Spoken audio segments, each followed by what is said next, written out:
नमस्कार मित्रांनो, शिवा मालिकेच्या आजच्या भागामध्ये आपण पाहणार आहोत की आता दिव्या ही तिची बॅग भरून घरातून जाऊ लागते। माई आजी आणि वंदना म्हणते की अगं दिव्या तू कुठे निघालीस? दिव्या म्हणते की बस झालं आता ना मी इथे राहूच शकत नाही। ते ऐकताच आता माई आजी म्हणते की तुझं काय डोकसं बिकसं फिरलं की काय आणि तू कुठे जाणार आहेस ग? तेव्हा आता दिव्या म्हणते की मी जिकडे वाट फुटेल ना तिकडे जाईल, पण आता बस झालं, मला ना आता इथे राहताच येणार नाही आणि मला ना पुन्हा पुन्हा चंदन समोर आला ना तेच विचार येतात। ते ऐकताच आता वंदनाला खूप राग येतो। वंदना म्हणते की दिव्या तू काय बोलतेस, तुला समजतं का? सनकन आता वंदना दिव्याच्या कानाखाली मारते आणि लगेच आता माई आजीसुद्धा हादरते। माई आजी म्हणते की अगं वंदे काय करतेस? वंदना म्हणते की हिच्या जिभेला काही हाड वगैरे आहे की नाही? माई आजी म्हणते की वंदे एवढ्या मोठ्या पुरीवरती हात उगारतेस तू? माई आजी आता दिव्याला म्हणते की का गं तू कुठे जाणार आहेस आत्ता? दिव्या म्हणते मला माहिती नाही, पण मी आता इथे राहणार नाही। दिव्या म्हणते की मी फॉरेनला जाईन। ते ऐकताच आता माई आजी म्हणते की नक्कीच ही रात्री डोक्यावरती पडली आहे वाटतं। अगं फॉरेन काय, तुला नॅशनल पार्ककडे चालली आहे असं वाटतंय की काय? तेव्हा आता तेवढ्या चंदन म्हणतो की काय बोलतेस दिव्या, अगं तुला काही कळतंय का? चंदन म्हणतो दिव्या तू सकाळी तर बरी होतीस। दिव्या म्हणते की हाच प्रॉब्लेम आहे आणि ना मला माझी कोणाला काही पडलीच नाही। आणि रागाने आता दिव्या पुन्हा बॅग आदळून आतमध्ये निघून जाते। माई आजी म्हणते की नक्कीच ही पोरगी डोक्यावरच पडली।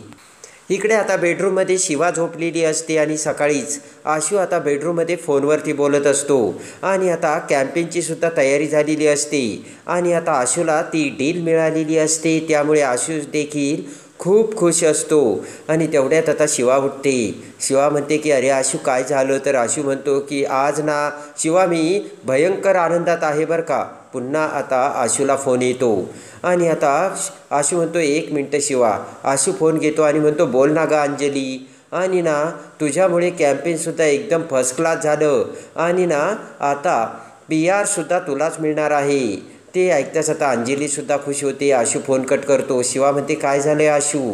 आशू म्हणतो की अगं आपलं ना कॅम्पेन झालं आहे आणि त्यामध्ये अंजलीने ना आमचा एक फोटो काढला होता आणि तो PR वर टाकला, तर PR सुद्धा खूप आता तिलाच मिळणार आहे आणि सगळं काही एकदमच मस्त झालं आहे। आणि आशू म्हणतो की मला काय आनंद झाला तुला माहिती आहे का हे डील मिळवून? आणि मला कोरायझनच्या कंपनीच्या मालकाचा फोनसुद्धा आला होता आणि त्यांनासुद्धा ना खूप आनंद झाला आहे आणि त्यांनासुद्धा आपलं कॅम्पेन खूप आवडल्याचे आशू बोलतो। आणि त्यानंतर आता आशू शिवाला म्हणतो की आज मी भयंकर खुश आहे आणि खूप कामं राहिलीत, खूप कामं करायची असे म्हणत आता आशू जाऊ लागतो। शिवा म्हणते की तू खुश आहे आणि आनंदात आहे ना, मग तू असाच काम कर, मी तुला काही मदत करू का? आशू म्हणतो कर ना। आणि पुन्हा आशू माघारी येतो आणि म्हणतो एक काम राहिलं असे म्हणत पटकन आता आशू शिवाचा किस घेतो आणि आता शिवा म्हणते की हे पोरगं ना काय चाललंय त्याचं काहीच कळत नाही। आणि इकडे आता सीताई, उर्मिला आणि शिवा सकाळीच उठून आता किचनमध्ये काम करू लागतात। तेवढ्यात आता पटकन शिवा तिथे येते आणि भात लावायला भांडे घेते। तेवढ्यात आता सीताई म्हणते काय करते? शिवा म्हणते भात लावते ना। सीताई म्हणते एक मिनटं थांब। आणि आता इंडिया गेट या तांदळाची आता बॅग आता सीताईने आणलेली असते। सीताई म्हणते तुला भात लावायचा ना, तर सगळ्यात खमंग चव आहे इंडिया गेट या राईसची आणि 70 वर्षाचे अनुभव आहे, तेव्हा खमंग सुवास सुटेल। तर आता शिवासुद्धा खुश झालेली असते। सीताई म्हणते की आणि दररोजच्या गोष्टीसाठी सुद्धा हा राईस तू वापरू शकते। तेव्हा आता शिवा म्हणते की अगदी वरण भातसुद्धा? तर सीताई म्हणते अगदी। सीताई म्हणते वरण भात, मसाले भात, पुलाव, अगदी या राईसचं तू काहीसुद्धा बनवू शकतेस। शिवा आता खुश झालेली असते। मग आता शिवा म्हणते की आत्ता आशूला मी इंडिया गेट बासमती राईसचा पुलाव करून देते। तर सीताई म्हणते उत्तमच। हसतच आता सीताई म्हणते इंडिया गेट बासमती राईस आणि तुमचं प्रेम म्हणजे आशू खुशच होणार। इकडे आता आशू हा ऑफिसमध्ये आलेला असतो। पटकन आता आशू अंजलीला बोलावतो। अंजलीसुद्धा तिथे येते आणि लगेच आता आशू तिला त्या PR कॉन्ट्रॅक्ट देतो आणि प्रोजेक्टची फाईलसुद्धा देतो। आणि आता आशू म्हणतो ही डील माझ्यासाठी खूप महत्त्वाची आहे बरं का? अंजली म्हणते अर्थातच, तुम्ही आता मला हायर केलं ना, तेव्हा ही डील आता माझ्यासाठी सुद्धा तेवढीच महत्त्वाची आहे। आणि लगेच आता अंजली म्हणते की चला मग आजच कामाला सुरुवात करूयात। आशू म्हणतो की मला एक सांग, हे सगळं काम तुला एकटीला जमणार आहे का? अंजली म्हणते मला माहिती ही डील आपल्याला एका आठवड्यात पूर्ण करायची, त्यामुळे मी प्लॅनसुद्धा करून ठेवला आहे आणि माझी टीमसुद्धा माझ्या पाठीशी आहे। आणि आता अंजली म्हणते की आपण स्टेप बाय स्टेप जाऊयात. अर्थातच तू तर लगेच आता अंजली म्हणते की आय एम सॉरी, तुम्हाला मी तू म्हटलं तर चालेल का? तर आशू म्हणतो ऑफकोर्स. तर आता अंजली तिच्या डोक्यातील सगळा प्लान आता आशूला सांगू लागते आणि लगेच आता अंजली हा तिचा प्लान आशूला सांगतो आणि लगेच आता तो प्लान ऐकताच आशू एकदम जाम खुश झालेला असतो. पटकन कोरायझनच्या मॅनेजरला आशू फोन लावतो आणि म्हणतो की मार्केटिंग संबंधी काही स्ट्रॅटेजी मी काढल्या आणि त्यासंबंधी काही प्लानसुद्धा केला आणि स्टडीसुद्धा केला आहे, ते पॉईंट्स तुम्हाला सांगायचे होते. आता कोरायझनचा मालक खुश होतो आणि तो म्हणतो की मला इतक्या लवकर तुमच्या कंपनीची डिटेल्स येईल असं वाटलं नव्हतं. आणि लगेच आता आशुतोष म्हणतो की मी आमच्या PR मॅनेजरला फोन देतो आणि आशू आता अंजलीकडे फोन देतो.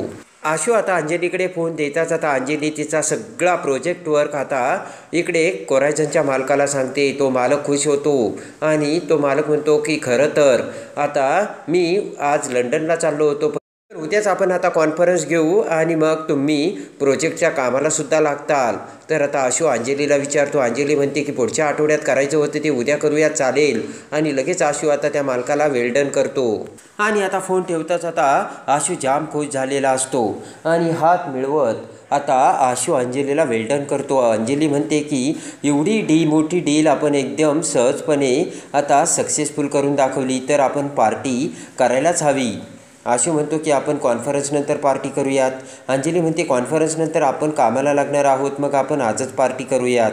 आणि आता लगेच आता अंजली म्हणते की मला नुसती कोरडी पार्टी नको आहे बरं का.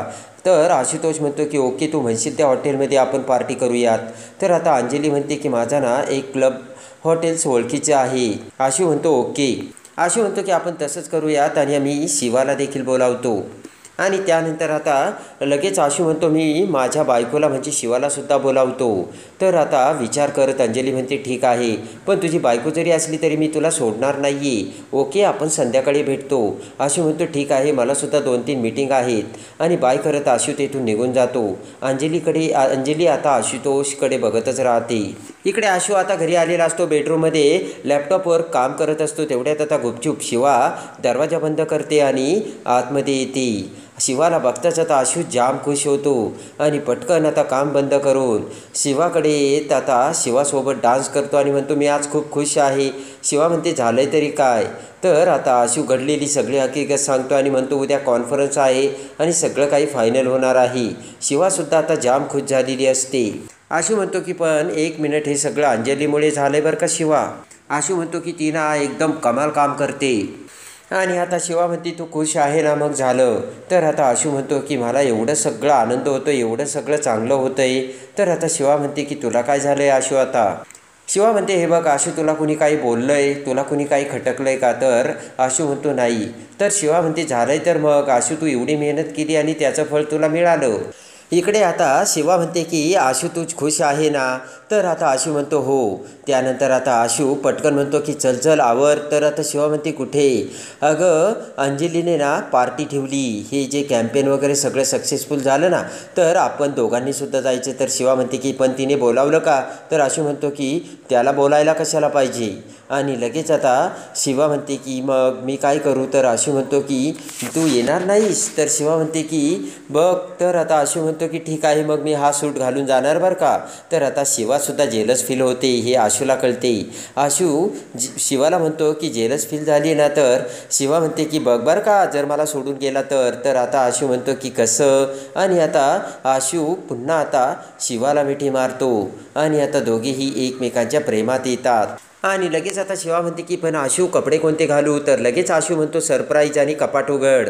पुन्हा आता शिवा पटकन कपाट उघडते. तर आशूने आता शिवासाठी एकदम स्मार्ट असा सुंदर ड्रेस आणलेला असतो. तो ड्रेस हातात घेत शिवा खुश होते आणि म्हणते की आशू हे काय?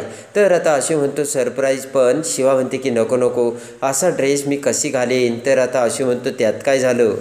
आशू म्हणतो की तू घालून तर बघ, शिवा तुला खूप छान दिसेल. आशू आता काही ऐकायला तयारच नसतो. इकडे आता रागाने चंदन हा घरी आलेला असतो आणि मोठमोठ्याने दिव्याला हाक मारत बोलावतो. माई आजी वंदना म्हणते की चंदन झालंय काय? तर आता चंदन म्हणतो सगळं सांगतो, अगोदर दिव्याला येऊ द्या. बोट करत आता दिव्याला ओरडत चंदन म्हणतो दिव्या बाहेर ये. दिव्या आता बाहेर येते आणि म्हणते काय झालंय ओरडायला चंदन? चंदन आता दिव्याला म्हणतो की आत्ताच्या आत्ता डॉक्टरांकडे जायचं आहे दिव्या, चल आवर. दिव्या आता जाम घाबरते. तर आता दिव्या ततमम करू लागते आणि म्हणते की चंदन अरे डॉक्टर कशाला, आता जे झालंय ते झालंय. तर आता चंदन म्हणतो अजिबात नाही दिव्या, आत्ताच्या आत्ता डॉक्टरांकडे चल. तर आता माई आजी म्हणते की झालंय काय? तर चंदन म्हणतो सांगतो ना दिव्या, तू आवर, डॉक्टरांकडे जायचंय. दिव्या आता जाम घाबरलेली असते आणि आता दिव्या ततमम करत म्हणते की जाऊ देणार आहे चंदन. चंदन म्हणतो नाही नाही, आत्ताच मी जेच घडलंय ना आपल्याला ते वाईट घडलंय, पण मी पेपरमध्ये एक गोष्ट वाचून आलंय आणि जर प्रेग्नेंट बाई अशी पोटावर पडली आणि तिचं मिसकॅरेज जर झालं तर तिच्या गर्भाशयाला धक्का पोचू शकतो. तर आता माई आजी म्हणते काय? तर चंदन म्हणतो हो. चंदन म्हणतो की अशा केसेसमध्ये मग आईला आई पण येत नाही, म्हणून मी हिला सांगतो की चल पटकन आवर, डॉक्टरांकडे जायचंय. आणि लगेच आता वंदना माई आजी उठून उभा राहतात आणि वंदना म्हणते की जावाई दिव्या. माई आजी म्हणते की या आणि तुम्ही दोघं जा आणि खात्री करून घ्या एकदाचं. तर आता दिव्या म्हणते की अरे बापरे, मला वाटलं होतं याला सगळं कळालं की काय. दिव्या विचार करते की आता मी काय करू, तिकडे जर गेले तर सगळं काही उघड होईल. आणि इकडे आता दिव्या म्हणते की मला नाही जायचं आहे डॉक्टरांकडे. चंदन तू किती नीच माणूस असशील. तेवढ्यात आता वंदना म्हणते दिव्या तू काय बोलतेस? तर आता दिव्या म्हणते की आत्ताच माझं कुठं मिसकॅरेज झालं आहे, त्यातून मी बाहेर पडली आणि आत्ताच माझं बाळ गेलं आणि याला दुसरं बाळ होईल की नाही याची चिंता पडली. दिव्या म्हणते की याला तर माझी काही पडली नाही, माझ्यावर प्रेम आहे की नाही तुझं?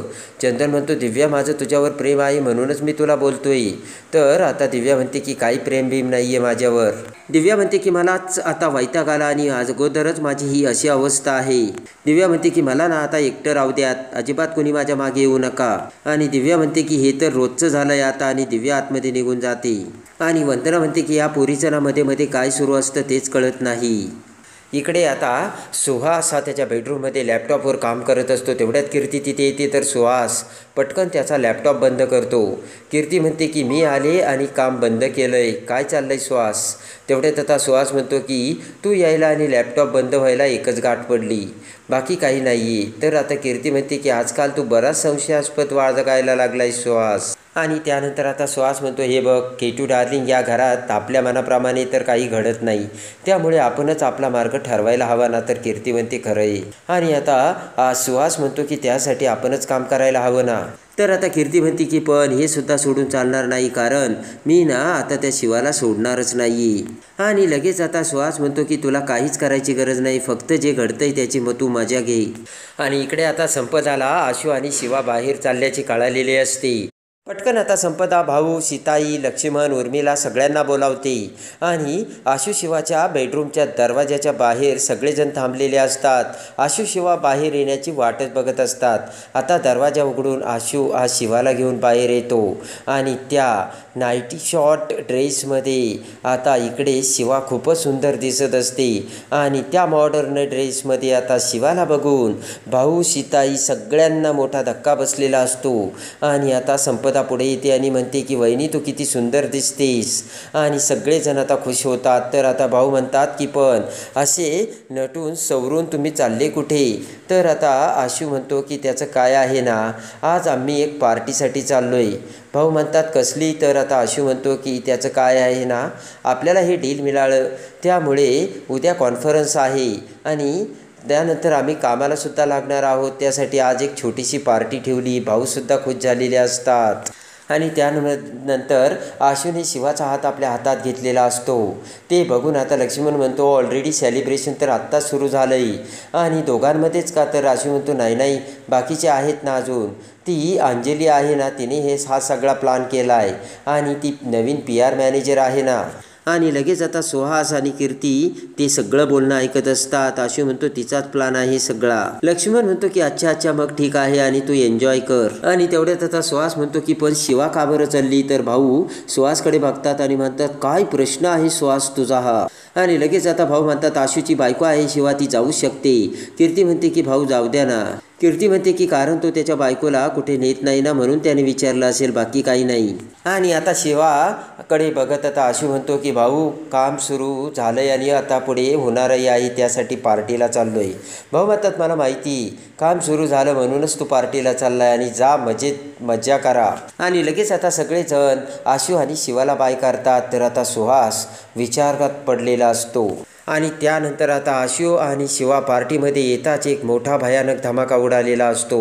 आणि आता सगळेजण पार्टी एन्जॉयमेंट करत असतात. पण त्याच वेळेस आता शिवाला वस्तीतून फोन आलेला असतो आणि शिवा म्हणते की मला जरा जाऊन यावं लागेल. आणि आता शिवा वस्तीमध्ये जाताच इकडे आता अंजली ही आशूसोबत ड्रिंक्स करते. आणि त्यानंतर आता आशूला ड्रिंक्स केल्यानंतर आता त्या हॉटेलच्या बेडरूममध्ये घेऊन जाते आणि आशूला आता उघडे करून त्या अंजलीने झोपवलेलं असतं. आणि अंजलीने आता मोठा डाव खेळलेला असतो आणि पोलिसांना देखील तिथे बोलावलेलं असतं. आणि आता लगेच शिवासुद्धा तिथे येते आणि आशूला उघड्या अवस्थेत बघता क्षणी शिवाला धक्का बसतो. तर अंजली रडतच म्हणते की मी आता कोणत्याही लायकीची राहिली नाही, आशूने मला बर्बाद केलंय. तर आता ते ऐकून शिवाला मोठा धक्का बसतो आणि शिवा आता ते सगळं बघताच आता काय करावे आणि काय नाही शिवाला कळत नसतं. आशूला एका खूप मोठ्या आता संकटात अंजलीने ढकललेलं असतं. तर आता शिवा हा मॅटर कसा सॉल्व करणार आणि आता आशूला कसं बाहेर काढणार हे बघण्यासाठी आणि शिवा मालिकेच्या डेली अपडेट्ससाठी बेल नोटिफिकेशनवर क्लिक करून आपल्या चॅनलला लाईक करा, सबस्क्राईब करा.